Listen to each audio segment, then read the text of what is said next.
On Christmas Day, we have special prayers, and these prayers are not restricted only for Christians.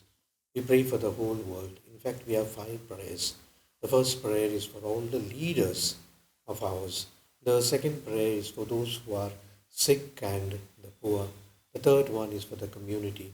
And so we want to assure to say that our prayers will be specially directed that nothing worse happens to us, that we will pray to Jesus in a very special way, especially in the time of this corona fears and doubts, that nothing of what perhaps at the back of our mind comes true.